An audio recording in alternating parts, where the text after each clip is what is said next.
Good morning friends and नमस्कार। मैं हूं शिवम सिंघल, एग्री ट्रेनर। स्वागत करता हूं आप सभी लोगों का एक बार फिर से हमारे एग्री ट्रेनिंग प्रोग्राम में। दोस्तों, आज हम लोग बात करने वाले हैं इसेंशियल प्लांट न्यूट्रिएंट्स की। ऐसे न्यूट्रिएंट्स जो कि पौधों के विकास और उनकी ग्रोथ के लिए अति आवश्यक हैं, बहुत ज़्यादा जरूरी हैं। तो आइए स्टार्ट करते हैं कुछ बेसिक डेफिनेशंस के साथ। सबसे पहले बात करते हैं न्यूट्रिशन की। न्यूट्रिशन एक ऐसी प्रोसेस है जिसमें कि प्लांट्स न्यूट्रिएंट्स को एब्जॉर्ब करते हैं, उनको अपने अंदर प्लांट्स के अंदर ट्रांसलोकेट करते हैं और फिर उनका समावेश कर लेते हैं। यही प्रोसेस न्यूट्रिशन कहलाती है।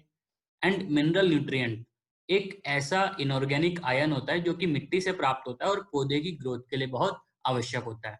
यहाँ पे जो ध्यान देने वाली बात है कि वो न्यूट्रिएंट के आगे लिखा गया है मिनरल। मिनरल क्यों लिखा है? क्योंकि जिन न्यूट्रिएंट्स की हम आगे जाके बात करेंगे, जिनके बारे में आज हम डिस्कशन करेंगे, उनमें से ज्यादातर न्यूट्रिएंट मिनरल न्यूट्रिएंट होता है।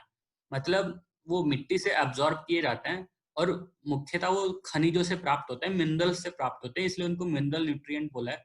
बट उनमें से कुछ ऐसे हैं जो कि कार्बन, हाइड्रोजन, ऑक्सीजन, जो कि मिनरल्स नहीं हैं। तो इसेंशियल न्यूट्रिएंट्स में इन तीनों को छोड़ के बाकी सब मिनरल न्यूट्रिएंट होते हैं।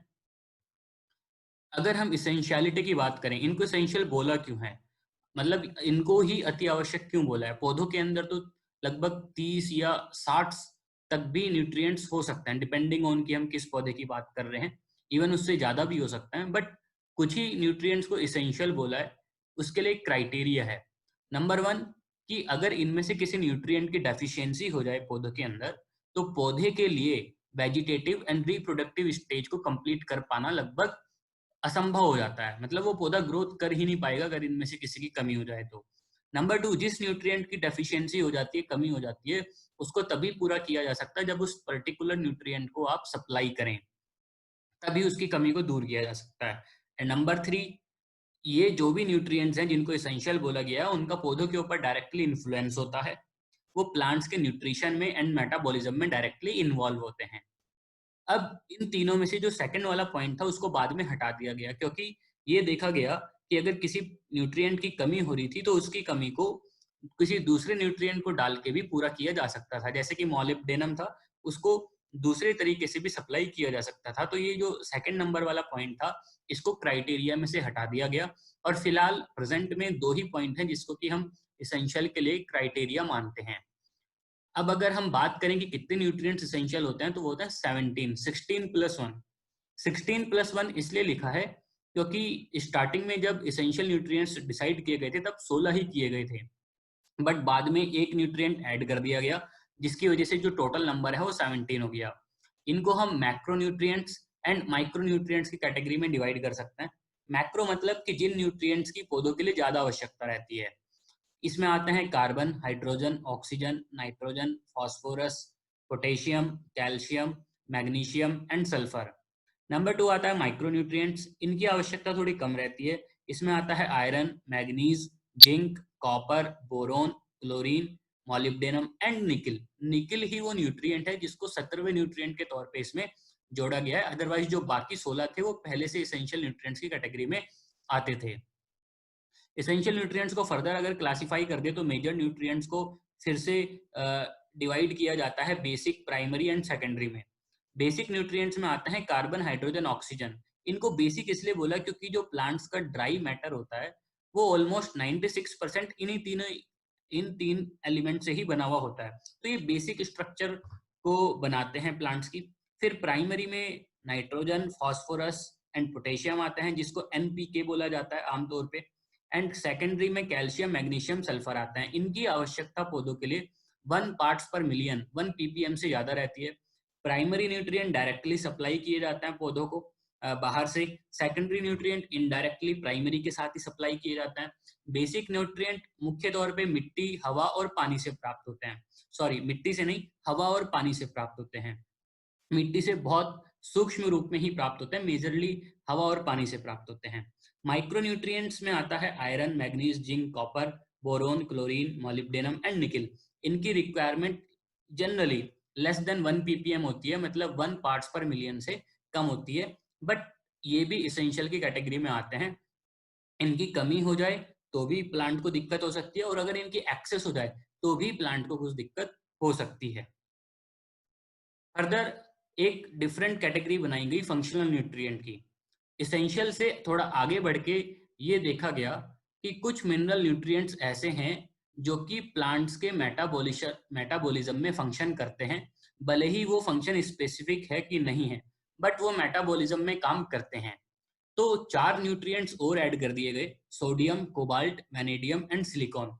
तो इन चारों को और बाकी जो पहले 17 न्यूट्रिएंट्स थे, इन सबको मिला के बोला गया फंक्शनल न्यूट्रिएंट्स। तो 16 प्लस 1 प्लस 4 टोटल मिला के 21 न्यूट्रिएंट्स हैं जिनको कि फंक्शनल न्यूट्रिएंट बोला जाता है। मतलब कि ये प्लांट्स के मेटाबॉलिज्म में फंक्शन करते हैं और कहीं ना कहीं उसकी ग्रोथ को इफेक्ट करते हैं, पौधे की ग्रोथ के लिए आवश्यक हैं। अब अगर हम इनके रोल की बात करें कि इन न्यूट्रिएंट्स का पर्टिकुलरली पौधों के अंदर रोल क्या होता है, तो सबसे पहले बात नाइट्रोजन की आती है। पौधे में, एक स्वस्थ पौधे में 1 से लेके 5% तक नाइट्रोजन हो सकती है। और ये पौधों के द्वारा एनायन यानी NO3 minus, then cation NH4 plus और नॉन आयनिक फॉर्म में एमाइड्स में भी एब्जॉर्ब की जा सकती है। इंपॉर्टेंटली या मेनली इसका जो काम होता है वो पौधों को डार्क ग्रीन कलर प्रोवाइड करना होता है, इम्पार्ट्स करना होता है। फिर प्रोटीन, एमिनो एसिड्स, इनका ही इसेंशियल कॉन्स्टिट्यूएंट होता है। लीफी वेजिटेबल्स फॉडर क्रॉप्स की क्वालिटी एंड सक्यूलेंस को इंप्रूव करने का काम करता है। एंड वेजिटेटिव ग्रोथ मतलब वानस्पतिक विकास को इनकरेज करता है, पौधे की शाखाएं, पत्तियां, इन सब की ग्रोथ को बढ़ाता है। फॉस्फोरस की बात करें तो स्वस्थ पौधे में 0.1 से 0.4% तक हो सकता है। और ये पौधे के द्वारा किस फॉर्म में एब्जॉर्ब किया जाएगा वो डिपेंड करता है कि मिट्टी का, सॉइल का पीएच क्या है। अगर मिट्टी एसिडिक है तो H2PO4 माइनस मतलब एनायन की फॉर्म में रहता है। न्यूट्रल है तो HPO4 2 माइनस, अगेन एनायन की फॉर्म में रहता है।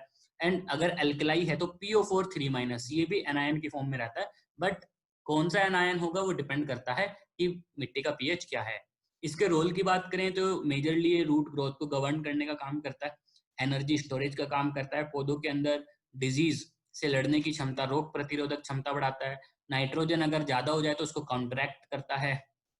पौधे की जड़ों में रूट नोड्यूल्स को इंप्रूव करता है, राइजोबिया की एक्टिविटी को इनहेंस करता है। एंड ग्रेन टू भूसा के रेशो को इंक्रीज करता है। मतलब किसी फसल में ग्रेन कितना बनेगा, अनाज कितना बनेगा और भूसा कितना बनेगा, तो इस रेशो को बढ़ाता है जिससे कि अनाज ज्यादा बने, भूसा कंपैरेटिवली कम बने। और स्ट्रॉक को मजबूत करता है जिससे कि हमारी फसल की लॉजिंग की टेंडेंसी कम हो जाए। लॉजिंग अर्थात कि फसल हम देखते हैं बाद में जाके गिर जाती है, तो फसल के झुकने की, गिरने की दिक्कत ना हो, उसके लिए फास्फोरस इंपॉर्टेंट है।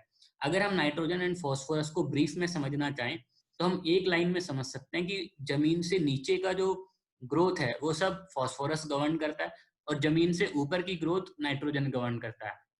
मतलब जमीन के नीचे जितनी भी जड़ों वगैरह की ग्रोथ है वो सब फास्फोरस की जिम्मेदारी है, और ऊपर पत्तियां, शाखाएं, डार्क ग्रीन कलर, ये सब नाइट्रोजन की जिम्मेदारी है। आगे पोटेशियम की बात करें तो एक स्वस्थ पौधे में 0.1 से 0.5% तक हो सकता है। कैटायन की फॉर्म में इसको एब्जॉर्ब किया जाता है K+ की फॉर्म में।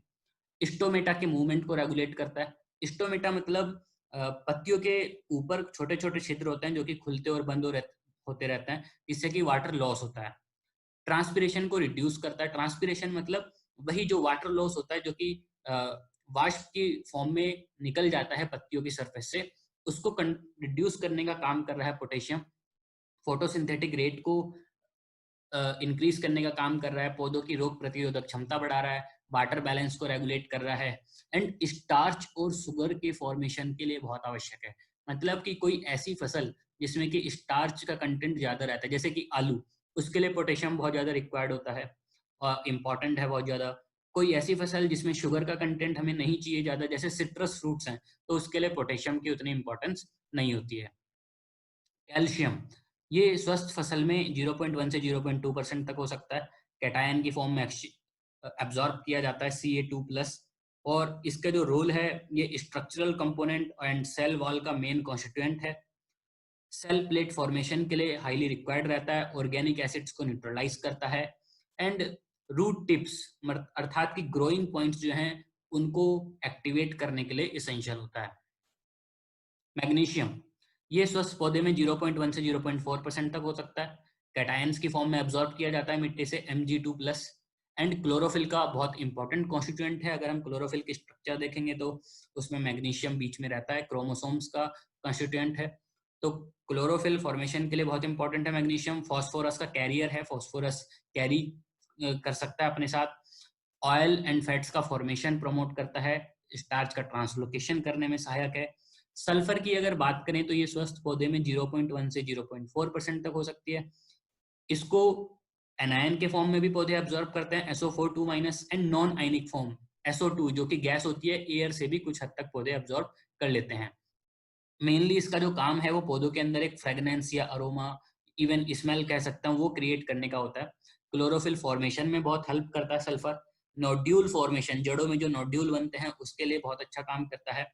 अमीनो एसिड्स का ये भी एक बहुत इंपॉर्टेंट कॉन्स्टिट्यूएंट है। बोरोन की बात करें तो ये पौधों के ड्राई मैटर में 10 से 200 ग्राम तक पर केजी ऑफ ड्राई मैटर में रहता है। Anion and non ionic form में अब्जॉर्ब किया जा सकता है। पौधों के रिप्रोडक्शन प्रोसेस में इन्वॉल्व होता है और पोलन ग्रेन्स के जर्मिनेशन के लिए सहायक है, मतलब जो परागकण बनते हैं उसके लिए बहुत इंपॉर्टेंट है बोरॉन। शुगर के ट्रांसलोकेशन के लिए बहुत जरूरी है। पोटेशियम एंड कैल्शियम के रेशियो को रेगुलेट करने का काम करता है। सेल मेम्ब्रेन, सेल डिवीजन के लिए एसेंशियल है। एंड एपिकल ग्रोइंग पॉइंट को मेंटेन करने के लिए आवश्यक है। आयरन की बात करें तो ये पौधों के ड्राई मैटर में 100 से 500 ग्राम पर केजी तक रहता है। कैटायंस की फॉर्म में अब्जॉर्ब किया जाता है, फेरिक एंड फेरस। और नाइट्रेट रिडक्टेस के लिए कैटलिस्ट का काम करता है, मतलब नाइट्रेट को रिड्यूस या रिडक्शन करने के लिए बहुत इंपॉर्टेंट है आयरन। एंड क्लोरोफिल के सिंथेसिस में एक्टिवेटर का काम करता है, ऑक्सीजन को कैरी करने का काम करता है आयरन। मैग्नीज की बात करें तो पौधों के ड्राई मैटर में 25 से 500 ग्राम पर केजी तक रहता है। अगेन ये भी कैटायन की फॉर्म में एक्सचेंज किया जाता है। एंड इसका रेस्पिरेशन एंड क्लोरोप्लास्ट की स्ट्रक्चर में बहुत इंपॉर्टेंट रोल है। क्लोरोफिल को फॉर्मेशन के लिए बहुत इंपॉर्टेंट है मैग्नीज। जिंक की बात करें तो जिंक 20 से लेके 150 ग्राम पर केजी ऑफ ड्राई मैटर में रहता है और ये भी कैटायन की फॉर्म में एब्जॉर्ब किया जाता है। Zn2+ वाटर अपटेक के लिए बहुत एसेंशियल है। बायोसिंथेसिस ऑफ हार्मोन्स के लिए रिक्वायर्ड रहता है। कॉपर की बात करें तो 5 to 20 ग्राम पर केजी ऑफ ड्राई मैटर का भाग होता है। कैटायन की फॉर्म में अगेन एब्जॉर्ब किया जाता है, Cu2+। एंड फ्लावरिंग के लिए बहुत इंपॉर्टेंट है कॉपर। डेवलपमेंट ऑफ ग्रेन, अनाज का जो डेवलपमेंट होता है उसके लिए बहुत इंपॉर्टेंट होता है। इलेक्ट्रॉन ट्रांसफर में पार्टिसिपेट करता है। मॉलिब्डेनम की बात की जाए तो वो 0.2 से 2 मिलीग्राम पर केजी ऑफ ड्राई मैटर के फॉर्म में रहता है।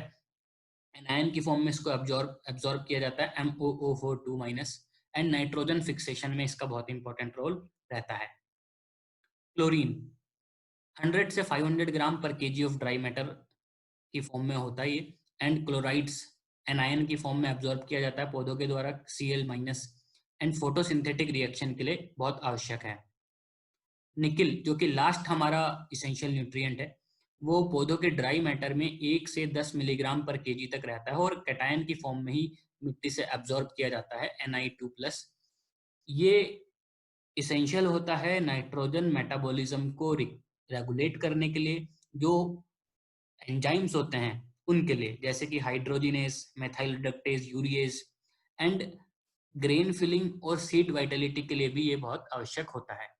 तो यहाँ पे हमने समझा आज कि प्लांट्स के लिए कौन कौन से न्यूट्रिएंट्स इसेंशियल होते हैं, फंक्शनल न्यूट्रिएंट्स क्या होते हैं, उनका रोल क्या है, उनको कैसे कैसे कैटेगराइज किया जाता है।